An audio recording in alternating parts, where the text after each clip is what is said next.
முதலமைச்சர் வகிக்கக்கூடிய பொறுப்புகள் பொது நிர்வாகம் மற்றும் ஐஏஎஸ், ஐபிஎஸ், ஐஎஃப்எஸ் மற்றும் டிஸ்ட்ரிக்ட் வருவாய்த்துறை அதிகாரிகள் துறை மற்றும் உள்துறை, இது தவிர சிறப்பு திட்டங்கள் செயலாக்கத்துறை, மகளிர் நலத்துறை, இளைஞர் நலத்துறை ஆகிய அனைத்து துறைகளும் ஜோசப் விஜய் முதலமைச்சர் பொறுப்பு வகிப்பார் என தெரிவிக்கப்பட்டிருக்கிறது. இதே போல மாற்றுத்திறனாளிகள் துறை, இது தவிர நகராட்சி நிர்வாகத்துறை மற்றும் குடிநீர் விநியோகம், நகர்ப்புற குடிநீர் விநியோகம் ஆகிய துறைகளை முதலமைச்சர் அந்த பொறுப்புகளை வகிப்பார் என அறிவிக்கப்பட்டிருக்கிறது. இதே போல புசிய ஆனந்த் கிராமப்புற மேம்பாடு மற்றும் நீர்வளத்துறை அமைச்சராக அவர் பொறுப்பு வகிப்பார். ஊரக வளர்ச்சித்துறை மற்றும் நீர்வளத்துறை அமைச்சராக பொறுப்பு வகிப்பார் என அறிவிக்கப்பட்டிருக்கிறது. Aadhav Arjuna public works and sports development, பொதுப்பணி மற்றும் விளையாட்டுத்துறை அமைச்சராக அவர் பொறுப்பு வகிப்பார். வில்லிவாக்கம் தொகுதி சட்டமன்ற உறுப்பினர் ஆதவ் அர்ஜுனா அந்த பொறுப்பு வகிப்பார் என அறிவிக்கப்பட்டிருக்கிறது.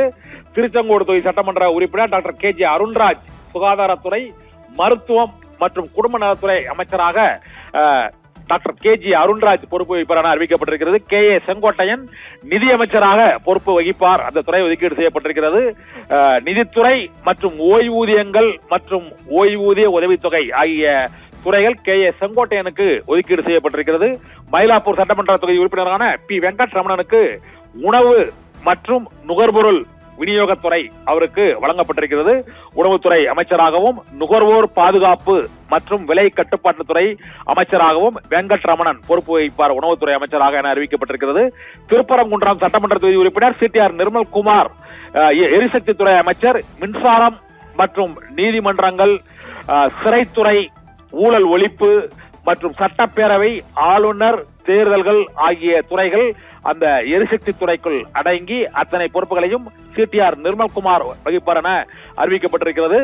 எழும்பூர் தொகுதி சட்டமன்ற உறுப்பினர் ராஜ்மோகன் பள்ளிக்கல்வித்துறை, தமிழ் வளர்ச்சித்துறை மற்றும் செய்தி விளம்பரத்துறை அமைச்சராக ராஜ்மோகன் பொறுப்பு வகிப்பார். அந்த துறை அவருக்கு ஒதுக்கீடு செய்யப்பட்டிருக்கிறது.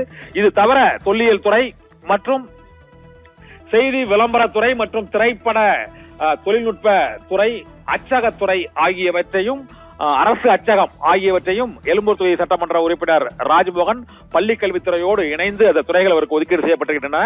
இதே போல காரைக்குடி சட்டமன்ற உறுப்பினர் TK பிரபு அவர் இயற்கை வளங்கள் துறை அமைச்சராக பொறுப்பு வகிப்பார். கனிம வளங்கள் மற்றும் சுரங்கத்துறை ஆகியவை TK பிரபு சட்டமன்ற உறுப்பினருக்கு, அந்த அமைச்சருக்கு அந்த பொறுப்பு வழங்கப்பட்டிருக்கிறது.